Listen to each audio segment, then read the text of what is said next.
మీ bye friends తో కానీ మీ friends తో కానీ spider Man brand new day కి వెళ్దాం అనుకుంటే మూవీ అర్థం అవ్వాలనుకుంటే ముందు ఏ మూవీస్ చూడాలో ఈ రీల్ లో చెప్తా, రీల్ సేవ్ చేసుకున్నాం. అసలు స్పైడర్ మ్యాన్ ఆరిజిన్ ఏంటని తెలుసుకోవాలనుకుంటే MCU తో సంబంధం లేని Spider Man trilogy and the amazing Spider Man అయితే చూడండి మావా. ఇప్పుడు MCU లోకి వస్తే స్పైడర్ మ్యాన్ ఫస్ట్ అపీరియన్స్ వచ్చేసి కెప్టెన్ అమెరికా సివిల్ వార్ లో మావా. అండ్ తర్వాత movie Spider Man homecoming. ఈ మూవీలో పీటర్ పార్కర్ ఒక ఫ్రెండ్లీ నైబర్హుడ్ స్పైడర్ మ్యాన్ నుండి హీరోగా ఎలా మారుతాడు అన్నది చూపిస్తాడు మావా. నెక్స్ట్ ఏమో అవెంజర్స్ ఇన్ఫినిటీ వార్, తర్వాత అవెంజర్స్ ఎండ్ గేమ్, ఆ తర్వాత మళ్ళా Spider Man far from home. ఇందులో టోనీ స్టార్క్ లేకపోవడం తర్వాత పీటర్ పార్కర్ మీద రెస్పాన్సిబిలిటీని చూపిస్తారు మామ. ఈ movie next Spider Man no way home.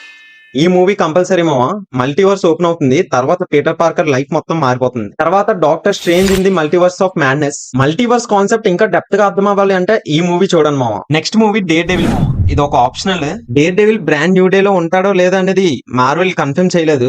Spider Man no way home లో కొంతసేపు ఉంటాడు కదా మామ. సో అందుకే చాలా మంది fans Spider Man brand new day లో కూడా ఉంటాడేమో అని ఎక్స్పెక్ట్ చేస్తున్నారు. And then next Spider Man the brand new day. Twist ఏంటంటే ఇవి చూస్తే స్పైడర్ మ్యాన్ స్టోరీ అర్థం అవుతుంది మామ. కానీ మార్వెల్ సినిమాటిక్ యూనివర్స్ ని ఇంకా డెప్త్ గా అర్థం చేసుకోవాలి అంటే MCU లో ఉన్న ప్రతి మూవీ అండ్ సిరీస్ చూడాలి మామ.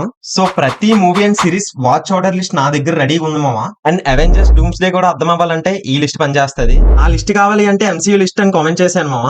నేనే మీకు డైరెక్ట్ గా DM చేస్తా. అండ్ ఎలాంటి కంటెంట్ కోసం మన ఛానల్ ఫాలో అయిపోను మామ.